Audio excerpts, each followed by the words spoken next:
Hello YouTube, welcome to Sunday in the Shop. We're just going to goof off today. We're not going to make too long a video. It is cold out. It is finally 22 degrees. It was down to 12 last night. So it is about 2 o'clock in the afternoon. I waited this long to come outside so it'd be warmer outside.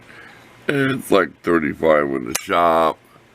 In my little hut, we call this the hut, we're up to about 65. So we're stowing away heating it up. This table's ice cold if you touch it. Anyway, I figure while I'm rambling on, I'll leave it. This is a putty knife. I'll try to find a picture if I can cut it. It don't matter. You know what it looked like. This is in all those tools that were sent to me. This, I took a Dremel bit, okay. I didn't want to use a sanding drum. They'll leave, whatever. And I went this way and that way. You can see the home bar. Then I did some sanding with some different grits of that blue good sandpaper. I can't remember what it's called. It's the Hercules from Harbor Freight. Like 220. Okay, there's 150 and 220. And we sanded it down. Nice edge. I'll tell you the secret how I did the edge. Means we got more time. This kind of grungy. We kept going on with a sanding drum at an angle, right? First we cut it. What we did is we took our big one like this, and we didn't cut it, okay? We just drew a Sharpie line and made it and ground back. We probably went back an 1/8 of an inch, got rid of all the crap. Because this is really severely beat up. So we got it straight, you know, doing that with the edge, not the side. You can do the side a little bit. Don't do that, you'll fraction them. And then we started putting an edge on it. Then we took our sanding drum and actually shaped the edge. But we'd come in and we'd hit it. Do the sound effects. See where it rounded the corners? This is your ultimate putty knife. You want the corners round. See that? You don't want sharp corners on the putty knife. You're trying to scrape off a piece of furniture or wood and you gouge it. You know, you don't want to do that. So it's perfect. And then you can do like you do a chisel, you know, hone it on sandpaper. It is pretty dang sharp.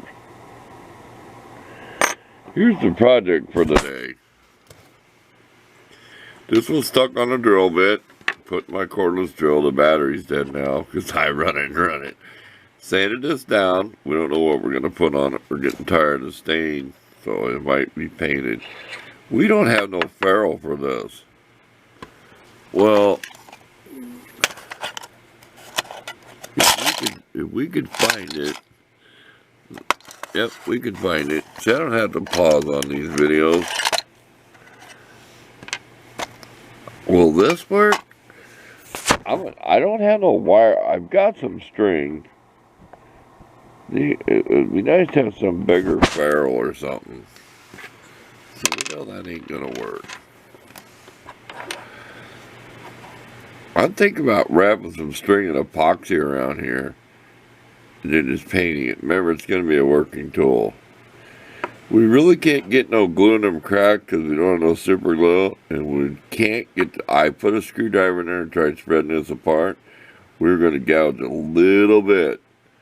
So, we got to repair that with something. We're not going to trust wood glue. Because all we have is this regular white glue, like for paper, and it's not actual wood glue. If we had super glue, we would have just filled that full of super glue. You know, they had to get the blade in here like the other night I was saying, so they drilled a hole for this part to fit in.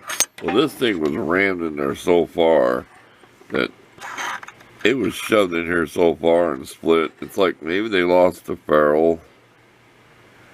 So they just kept pounding this in here until it'd stay tight and they'd have a putty knife. Is what split it. And they knew it would, they just didn't care.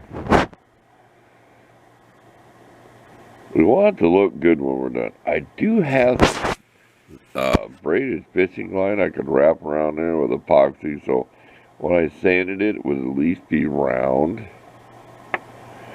But let's dig at this a while. So this is the project we're going to do here on Sunday in the shop. And it is Saturday, so we're pushing it. We're day before, so we got to push it.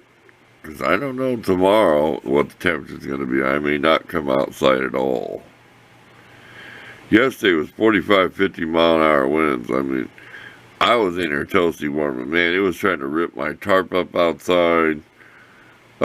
You can tell the difference in the house when you get winds like that. I mean, 45, 50 mile an hour winds. You can tell in the house that the furnace is coming on way more than normal. And an old house, you kind of feel like a little cool breeze going across your feet.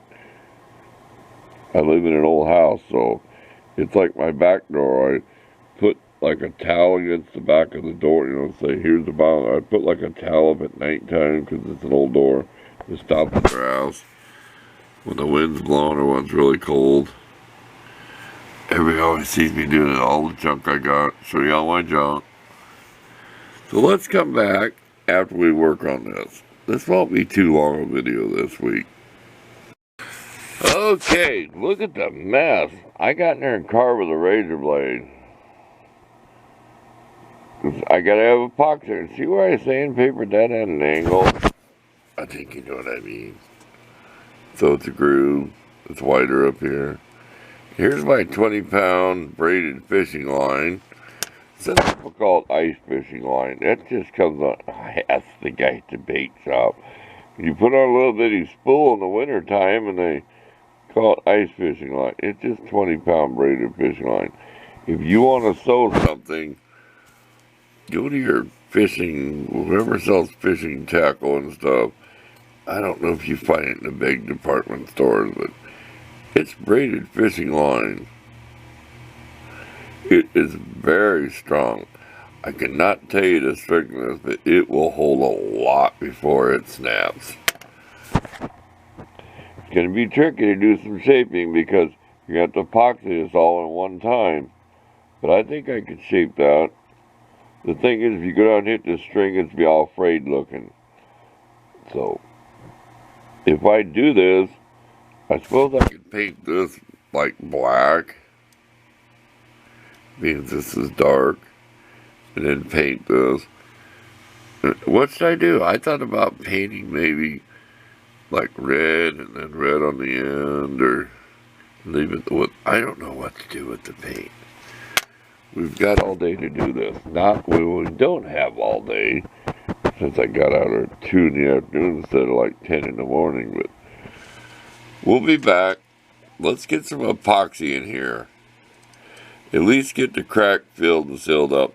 What I'll do is when I put a thin layer of epoxy, I'll start wrapping my string in it so it soaks into it, so it becomes part of it. But we want some in here first. We want to get this cured, and then when we come out to here, what little it's going to squeeze when we add some epoxy in there. We will put some down in there, I should say. Excuse me, don't hiccup or belch on camera. Too much cocoa and coffee. Say I filled it and just don't fill it all the way up yet, or close. Still, it doesn't matter. A pretty good way to wind the string though, right? Here, let's get where you can see it. You can stay down here and wind it, and you got this edge right here. So you got something you can wind to. Wind, not whine, put a D on it. I think you know what I mean. We'll be back. Let's get some epoxy in here first, which we're warming up, and we'll get that curing before we put a coat on here and start wrapping the string. We're stealing a string from our fire starter. We showed it hundreds of times. This goes on a lathe that parts the metal. It's high-speed steel. That's fat wood for emergency. And part of a survival kit. Who knows how many yards of string are on here. But that's the only place we could find any. See? It come in handy, didn't it? Steal some from it. You can always add something else to it. So we're stealing off the back end there, see? We don't need much. We'll be back. Be patient. We want to get this done. Oh, it's nice in here. We're up to 75 degrees. So, we're enjoying the temperature. Okay, we got a glove on this hand. That's what we're handling this with. See, we got it crammed all down in there, okay? Now, when this stuff starts setting up, we're going to scrape the excess off. We don't want any on the wood right here. We're going to wrap it. We'll have a separate amount on it when we put the string on. So, when we come back, we'll show it to you before we put the string on, after we carve all the excess stuff off. And we pushed it in there. We put the blade in first, and we smooshed that stuff in there. You can even see up here, we just kept pushing it down in there. It's pretty good epoxy. It won't take stain, but it'll take paint. Oh, we got a little dent over here somewhere. See that? I don't want to mess with it. It's just a putty knife. I think we put it on the bottom. Yeah. Well, it's not worth messing with. Do that kind of body work. Okay, we wasted a minute on that. We'll be back. Well, what do you think? And that's pretty smooth. I think paint will hide that. Let me roll it around here. No matter which way you sand it, I sand this way before I paint it because I had lines in here from spitting that back off. I was going to throw myself that. That's why it's not focusing. Okay, we will tape the blade and we will tape the wood. Excuse me. You know this 150 stuff for metal actually is a better sandpaper than like this 150 for sanding wood. And I have some 80 grit somewhere.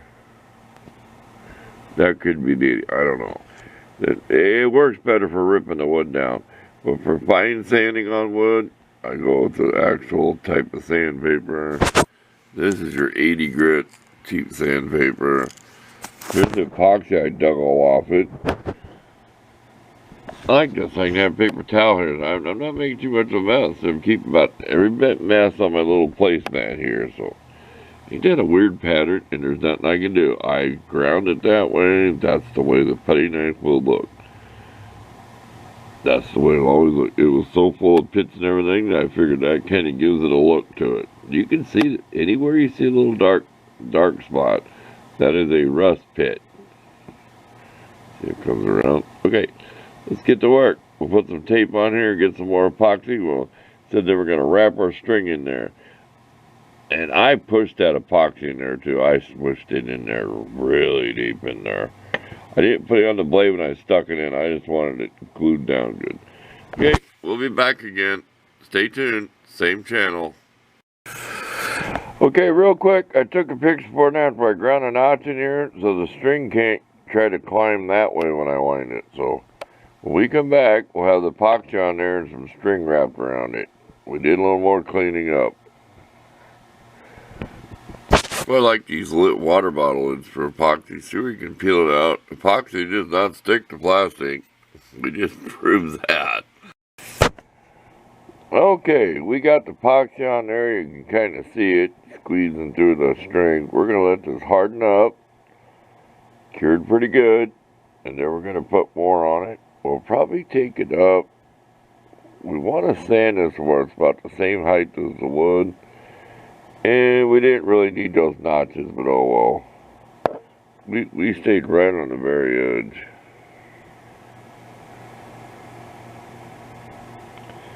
So, we'll get that cured, get some epoxy on it, and then we'll sand on it. It's not even, it's hard to wrap that stuff. I mean, I had to wrap it around my hand. What is wrong with this? I don't want to focus.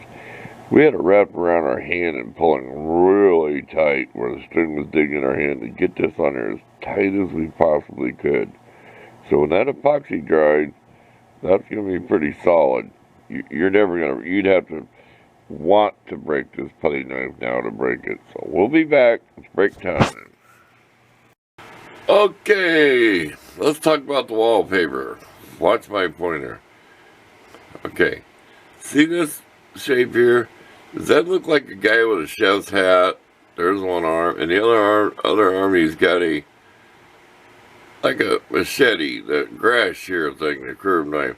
And does that look like a seahorse? The chef's trying to chop up a seahorse.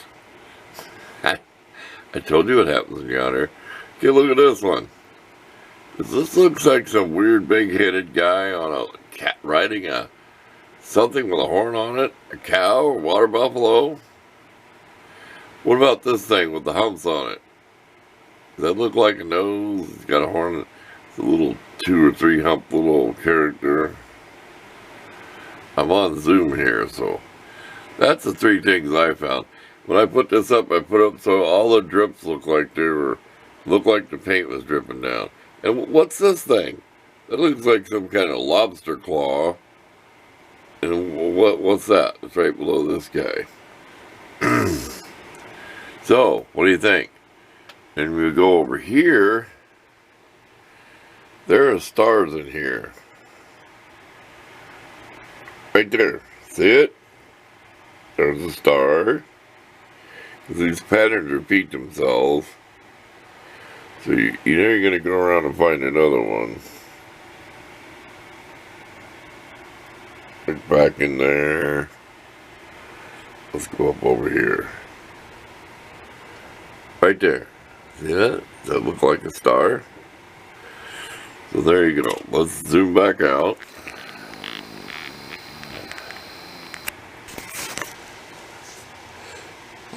I'll take some pictures of this, of each one. This looks like you need to rake your yard.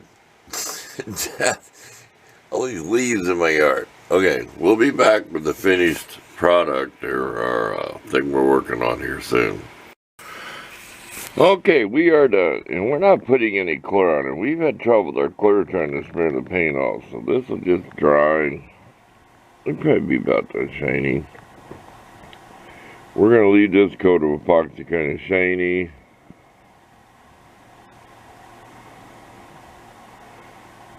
You can almost see the thread through there. Can you see it? You can see the gaps in it. And I took some pictures of the first coat of epoxy and then the second one. So always look at my pictures. I know what that is. That could be a piece of... I sanded had some thread pop up. See that? And you can't sand it. You got to try to cut it or clip it. You can focus. There's a little nub there or whatever. But there you go. It's not completely dry, but if I'm careful. There you go. Well, thank you for watching this week. Is this my first video Sunday in December? I'm filming this on a Saturday. I think it is. We'll have to look. So, we'll see you next week. Thanks for watching. I hope you enjoyed this little small project. And a look at the wall there. I hope you can make out. I took maybe 2 closer up pictures and see if you agree with me what those shapes look like. That's it. We're out of here.